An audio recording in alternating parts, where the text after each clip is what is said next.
নেককার মানুষ কারা? তাদের তিনটি গুণ আল্লাহ তুলে ধরেছেন এখানে।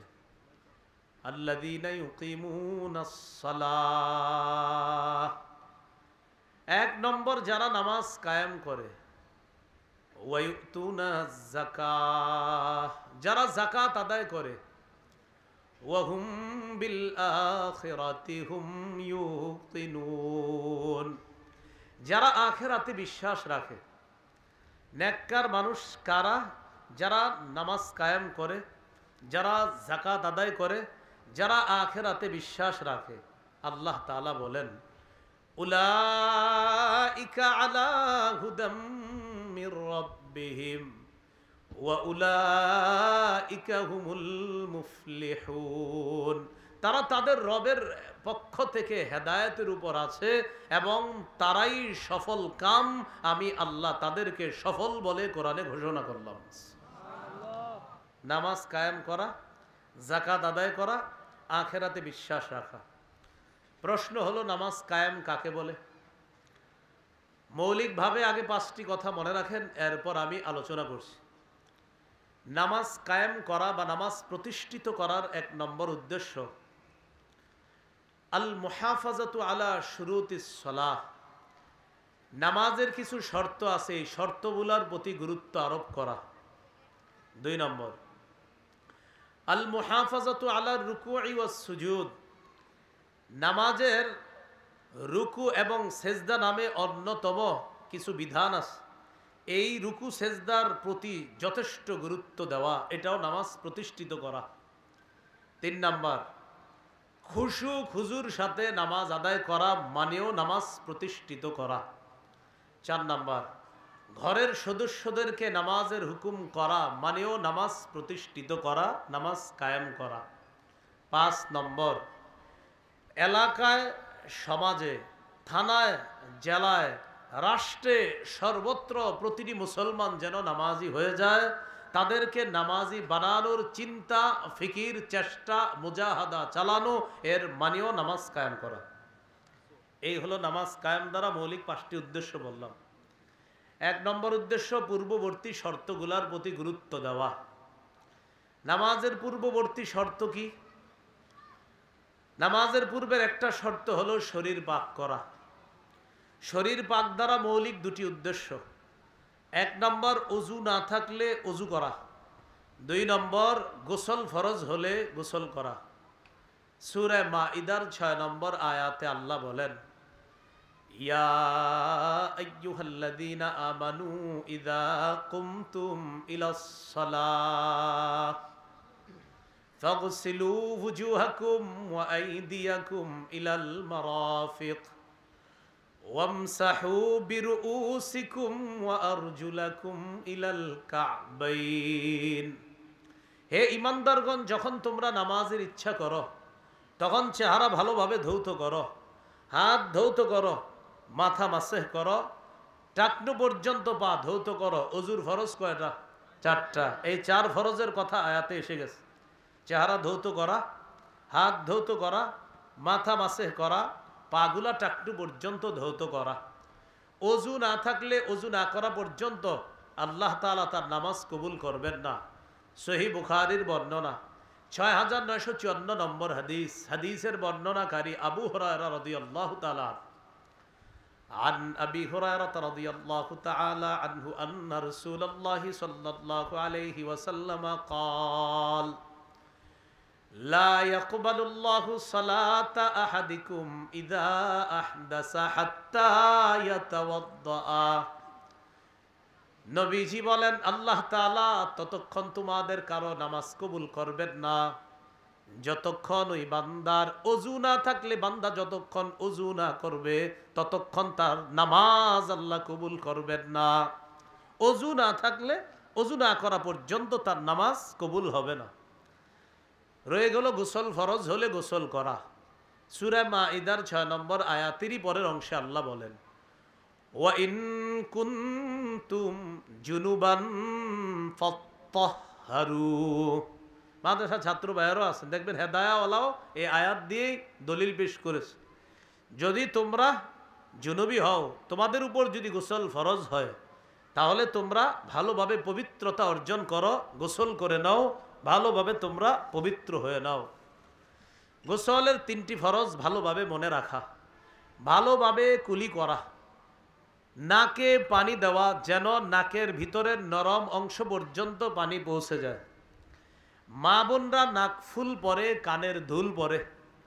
নাক ফুলটা মাঝে মাঝে খুলে রাখে, কানের দুলও মাঝে মাঝে খুলে রাখে। নাক ফুলের জায়গায় ছোট্ট একটা ছিদ্র থাকে, কানের দুলের জায়গাও একটা ছিদ্র থাকে। মা বোনদের উপর গোসল ফরজ হলে ছোট্ট একটা ঝাড়ুর শলা অথবা এই জাতীয় কিছু দিয়ে ওই কান আর নাকের ছিদ্রে একটু আপনার নাড়াচাড়া করা গোসল ফরজের সময়। এই কথাটা তাদেরকে বলে দেওয়া। কি কথাটা মনে থাকবে? এইটা হলো আপনার মা বোনরা গোসলের ক্ষেত্রে খুব খেয়াল রাখা। আর হলো পুরা শরীর ধৌত করা। আল্লাহ আমাদেরকে এই কথাগুলো মনে রেখে গুরুত্ব সহকারে পবিত্রতা অর্জন করার তৌফিক দান করেন। কি শিখলাম? শরীর পবিত্র করা এটাও নামাজ কায়েমের একটা অন্যতম শর্ত, যে আমি নামাজ পড়ব তো নামাজের আগে আমার শরীর পবিত্র হতে হবে। এরপরে হলো কাপড় পাক করা। আমরা নামাজে আসি কাপড় পরিধান করে, এই কাপড় পবিত্র হতে হবে।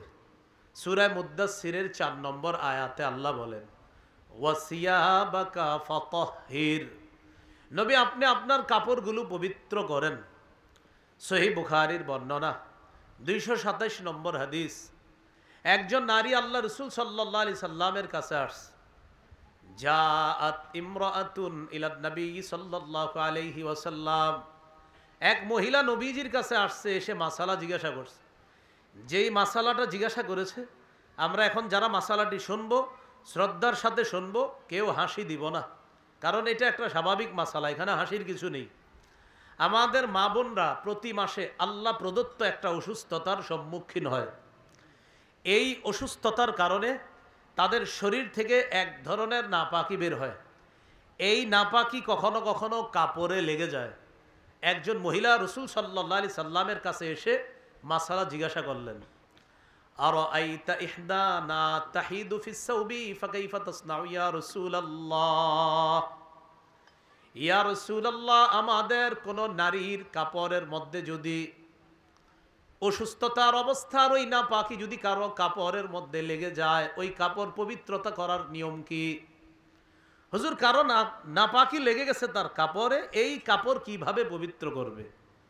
فقال رسول الله صلى الله عليه وسلم تحته ثم تقرصه بالماء وتنضحه। 1 নম্বর ঘষবে। কি করবে বলেন তো? ঘষবে। অনেক সময় এটা শক্ত হয়ে যায়, নাপাকিটা লেগে ওই নাপাকিটা শক্ত হয়ে যায়, এটা ঘষতে হবে। 2 নম্বর সুম্মা তাকরুসুহু বিল মা, পানির মধ্যে কাপড়টা রিগড়াতে হবে। ওয়া তানদাহুহু, ভালোভাবে এটাকে ধৌত করে চিপতে হবে, এরপর শুকাতে দিতে হবে। সুম্মা তুসাল্লি ফি, এরপর এই অপবিত্র কাপড়টি পবিত্র হওয়ার পর তখন নারী ওই পবিত্র কাপড়ে নামাজ পড়বে।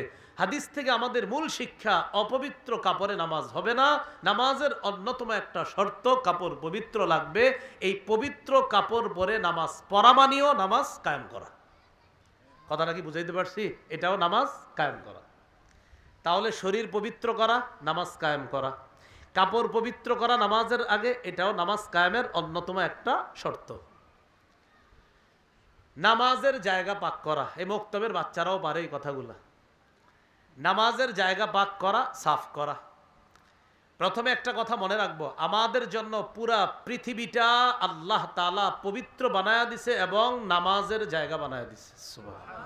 পুরা পৃথিবী এই জমিন আল্লাহ আমাদের জন্য পবিত্র করছে। হ্যাঁ, মানুষ এটাকে অপবিত্র করে, তখন এটাকে পবিত্র করতে হবে, কিন্তু আল্লাহ আমাদের জন্য এটা পবিত্র করে দিছে। মনে রাখতে হবে, অতীতের নবী এবং উম্মত ইবাদত করতে হলে নির্দিষ্ট ইবাদত খানায় গিয়ে ইবাদত করা লাগতো। এই উম্মত ইবাদত করার জন্য নির্দিষ্ট ইবাদত খানায় যদি নাও যায়, এমন কোথাও আছে আশেপাশে কোথাও মসজিদ নাই, লম্বা দূরত্বের মাঝে কোথাও পানি নাই, হাদিসের ভাষ্য অনুযায়ী পবিত্র মাটিতে তায়াম্মুম করে পবিত্র মাটিতে নামাজ পড়ে ফেললেই তার নামাজ আদায় হয়ে যাবে। তাহলে নির্দিষ্ট ইবাদতখানায় এই উম্মত যাওয়াটা তখন শর্ত হয় না। দলিল সহিহ বুখারীর বর্ণনা 438 নম্বর হাদিস। এই হাদিসের মধ্যে আছে قال رسول الله صلى الله عليه وسلم أعطيت خمسا لم يعطهن أحد من الأنبياء قبلي। নবীজি বলেন আমাকে 5টি জিনিস দেওয়া হয়েছে যা অতীতের কোন নবীকে দেওয়া হয় নাই। কয়টি? নবী বলেন আমাকে 5টি জিনিস দেওয়া হয়েছে যা অতীতের কোন নবীকে দেওয়া হয় নাই। 1 নম্বর নুসিরতু বিররবি মাসিরাতা শাহরিন, আমার প্রভাব 1 মাসের দূরত্বে বেঈমানদের অন্তরে আমার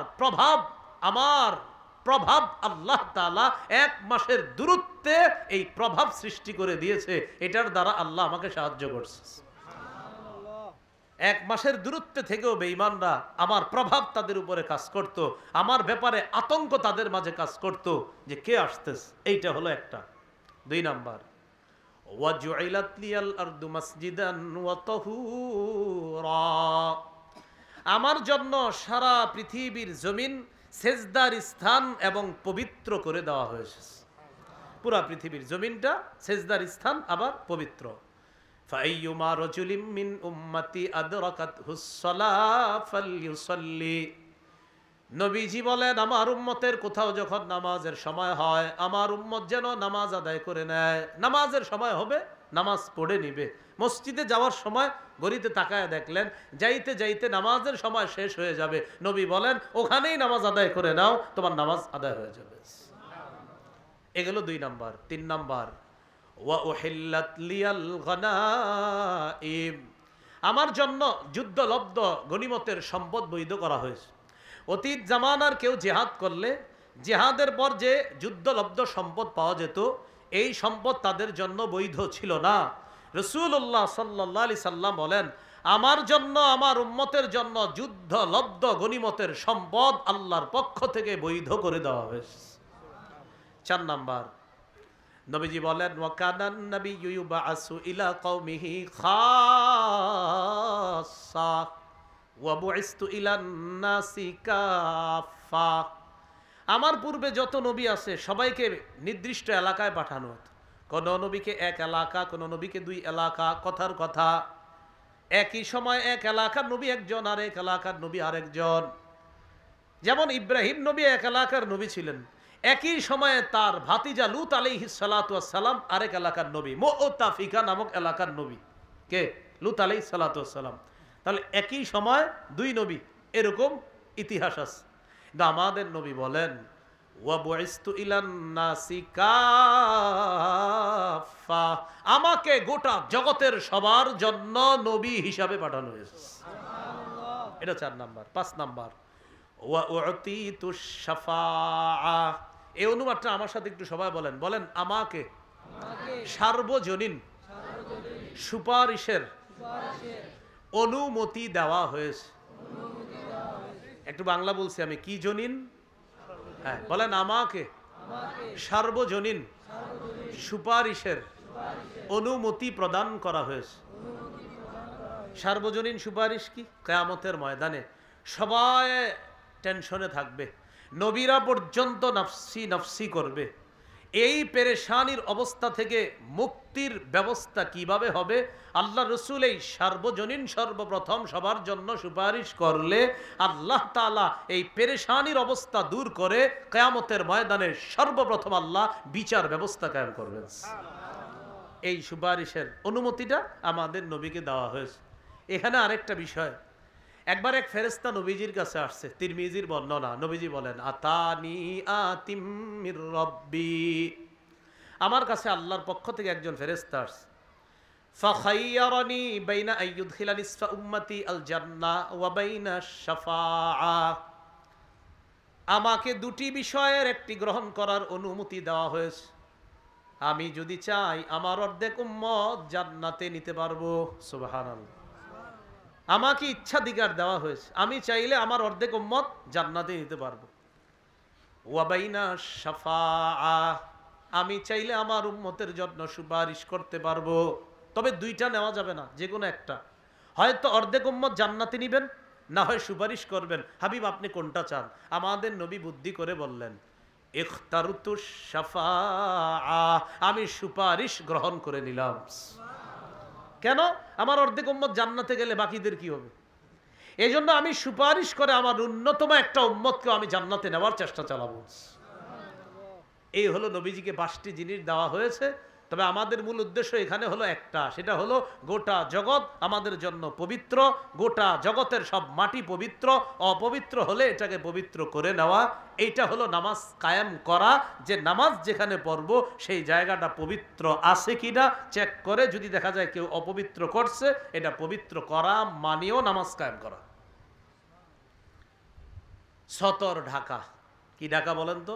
সতর।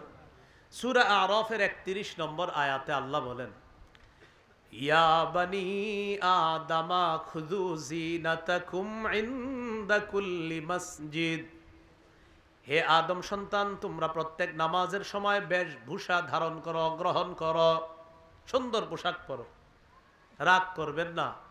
অনেকে আমরা নামাজে হাফ হাতা গেঞ্জি পরে চলে আসি না? আপনার নামাজ হয়ে যাবে, আপনি এইভাবে নামাজ পড়লেও নামাজ হয়ে যাবে, কেউ বলবে না আপনার নামাজ হয়নি। কিন্তু আমি শুধু আপনাকে বলতে চাই, আপনি আপনার মেয়ের জামাইয়ের বাড়িতে যদি যান, আপনি হাফাতা গেঞ্জি পরে যাবেন? হ্যাঁ, সবাই দিয়ে চুপ হয়ে গেল না? আপনি আপনার বেয়ের বাড়িতে কি হাফাতা গেঞ্জি পরে যাবেন? আচ্ছা, নামাজ কার বাড়িতে পড়ি? বলে না, কার বাড়ি? তাহলে বেয়ের বাড়িতে গেঞ্জি পরে যান না, তাহলে কার বাড়িতে নামাজে যাই? বলেন না, কার বাড়িতে? বেয়ের বাড়িতে পাঞ্জাবি পরে যাই, আল্লাহর বাড়িতে গেঞ্জি পরে যাই। সোজা হিসাব। আমি আবার বলছি, গেঞ্জি পরলে আপনার নামাজ হয়ে যাবে, কিন্তু আমি শুধু এতটুকু বললাম, বেয়ের বাড়িতে আপনি কত সুন্দর একটা পাঞ্জাবি পরে বেশভূষা ধারণ করে যান, কিন্তু আল্লাহর বাড়িতে কোনো মতে যাই। আল্লাহু আকবার। তবে আমার এই বয়ান যেন বদহজম না হয় আপনাদের। মানে কি, যে কালকে থেকে নামাজে আমু না কারণ গেঞ্জি পরে যাওয়া যাবে না। না ভাই, আপনি গেঞ্জি পরেই পড়েন, আপনি গেঞ্জি পরেই নামাজ পড়েন, কিন্তু আমি বলছি যে একটু ভাবেন কথাটা।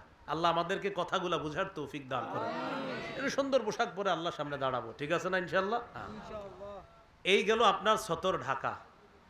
এই সতর ঢেকে নামাজ পড়া, এটাও নামাজ কায়েম করা। এরপর কেবলামুখী হওয়া। সূরা বাকারায় আল্লাহ তাআলা বলেন, 45 নম্বর আয়াত সূরা বাকারার আল্লাহ তাআলা বলেন, ফাওয়াল্লি ওয়াজহাকা শাতরাল মসজিদিল হারাম। কি বলছে? ফাওয়াল্লি ওয়াজহাকা শাতরাল, 149 সূরা বাকারার 149 নম্বর আয়াত। ফাওয়াল্লি ওয়াজহাকা শাতরাল মসজিদিল হারাম, আপনি আপনার চেহারাকে মসজিদে হারামের দিকে ফিরান। কোন দিকে ফিরান? মসজিদে হারাম। নবীজি বাইতুল মুকাদ্দাসের দিকে ফিরে নামাজ পড়ে প্রায় 17-18 মাস। বারবার মাথাটা আসমানের দিকে উঠায়, মনে মনে চাওয়া, আহারে আল্লাহ যদি কেবলাটা কাবার দিকে করে দিতেন। এটা মনের চাওয়া, মুখ দিয়ে বলে না। নামাজ পড়ে কোন দিকে ফিরে? বাইতুল মুকাদ্দাস। তো এইভাবে খালি তাকায় উপরে। আল্লাহ তাআলা বলেন, قد نرى تقلب وجهك في السماء। নবী, আপনি যে বারবার আসমানের দিকে মাথা উঠা নামা করেন, আমি আল্লাহ কিন্তু বিষয়টা দেখি। আপনি কেন উঠাইতেছেন এটা আমি আল্লাহ জানি। আপনি চাইতেছেন কেবলা যেন আবার কাবার দিকে করে দেই, ঠিক আছে। ফালানুওয়াল্লিয়ান্নাকা কিবলাতান তারদাহা, আমি অবশ্যই অবশ্যই আপনার পছন্দ অনুযায়ী আবার কেবলাটা কাবার দিকে করে দিব। এরপরে আল্লাহ বলেন, ফাওয়াল্লি ওয়াজহাকা শাতরাল মসজিদিল হারাম, আপনি মসজিদে হারামের দিকে ফিরে নামাজ আদায় করেন। এই হলো কেবলামুখী হয়ে নামাজ পড়া, এটাও নামাজ কায়েম করা। বলেন আমার সাথে, ওয়াক্ত মতো নামাজ পড়া। এর মানিও বলেন নামাজ কায়েম করা। বলেন তো, সময় মতো নামাজ পড়া মানিও কি নামাজ কায়েম করা। সূরা নিসার 103 নম্বর আয়াতে আল্লাহ তাআলা বলেন, ইন্নাস সালাতা কানাত আলাল মুমিনিনা কিতাবাম মাওকুতা, নিশ্চয়ই নামাজ মুমিনদের উপর সময় মতো ফরজ। নিশ্চয়ই নামাজ মুমিনদের উপর সময় মতো ফরজ। বলেন তো সবাই আমার সাথে, নিশ্চয়ই নামাজ মুমিনদের উপর সময় মতো ফরজ। তাহলে সময় মতো নামাজ পড়া মুমিনদের উপর ফরজ। সহিহ বুখারীর বর্ণনা 527 নম্বর হাদিস। হাদিসের বর্ণনাকারী আব্দুল্লাহ ইবনে মাসউদ রাদিয়াল্লাহু তাআলা তিনি বলেন, সাআলতু রাসূলুল্লাহি সাল্লাল্লাহু আলাইহি ওয়াসাল্লাম আইয়ুল আমালি আহাব্বু ইলাল্লাহ। আল্লাহর নবীর কাছে আমি জানতে চাইলাম আল্লাহর কাছে সবচেয়ে পছন্দনীয় আমল কোনটি? নবীজি জবাব দিলেন, আস-সালাতু আলা ওয়াক্তিহা, সময় মতো নামাজ পড়া। এবার আমি বলবো, আপনারা জবাব দিবেন। বলেন তো আল্লাহর কাছে সবচেয়ে পছন্দের আমল কোনটি? আবার আল্লাহর কাছে সবচেয়ে পছন্দের আমল কোনটি? ক্বালা সুম্মা আইয়ুন ইয়া রাসূলুল্লাহ। প্রশ্ন করলেন, হুজুর এরপর আল্লাহর কাছে সবচেয়ে পছন্দের আমল কোনটি? নবীজি জবাব দিলেন, বিররুল ওয়ালিদাইন, পিতা মাতার সেবা করা, পিতা মাতার আনুগত্য করা। ক্বালা সুম্মা আইয়ুন ইয়া রাসূলুল্লাহ। হুজুর এরপর সবচাইতে পছন্দের আমল কোনটি? নবীজি বললেন, আল জিহাদু ফি সাবিলিল্লাহ, আল্লাহর রাস্তায় জিহাদ করা। বলেন কি? আল্লাহর রাস্তায় জিহাদ করা। এটাও আল্লাহর কাছে সবচেয়ে পছন্দের আমল। পিতা মাতার সেবা করা, এটাও আল্লাহর কাছে সবচেয়ে পছন্দের আমল। আর এর মাঝেও সবচেয়ে পছন্দের আমল হলো কি বলেন তো? সময় মতো নামাজ পড়া। আল্লাহ তাআলা আমাদেরকে সময় মতো নামাজ পড়ার তৌফিক দান করেন।